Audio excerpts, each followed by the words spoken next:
Welcome, my name is Colleen Tauke and I'm a sewing specialist here at Fons & Porter. In this Quilting Quickly tutorial, I'm going to show you how to put together the blocks for the quilt called Prairie Blooms. If you'd like to purchase this pattern, please visit our website. We're going to be working with a collection of wonderful prints, stripes, dots, florals. You could use this pattern for any collection of 2.5 inch pre-cut strips. We've got some brights here and we're adding a white to it. It could be a gray, it could be a dark, but in this case we're using white. Just give your eye someplace to rest with all the bright colors going on. What we're going to be doing is creating strip sets and then giving it a little flair with some triangle squares and some outer borders. So what we're going to start with is the strip set.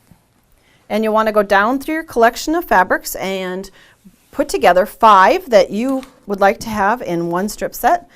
It's kind of nice to kind of plan ahead a little bit so that you don't end up with all of the blues or all of the pinks or whatever in one strip set. So find 5 that you want to create your strip sets from. Kind of divide up the entire packet into 5s.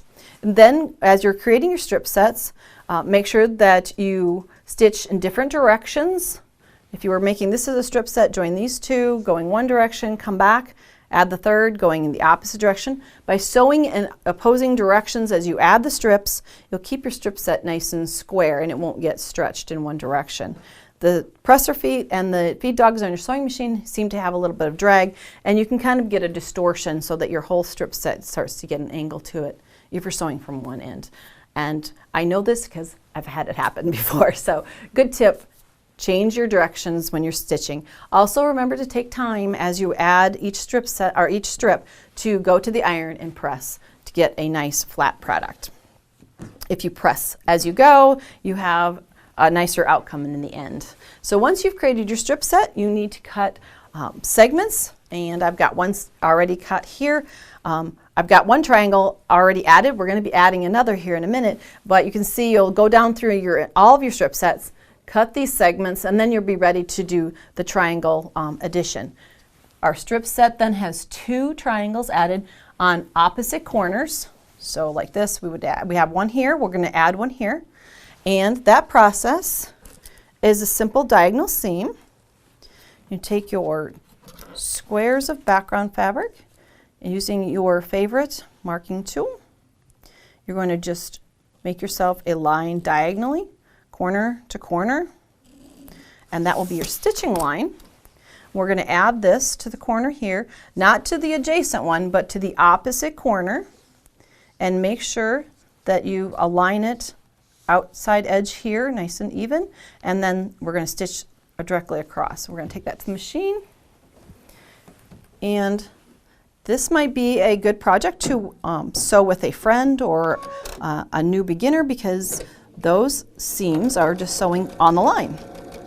It makes for a quick little twist to a simple straight block made from a strip set. So I'm going to cut thread. Okay, now when we take that out of the machine, what we want to make sure we do is open that triangle, make sure that covers completely the triangle underneath. I'm just going to do a quick finger press here. You take it to the machine and do a nice press on that.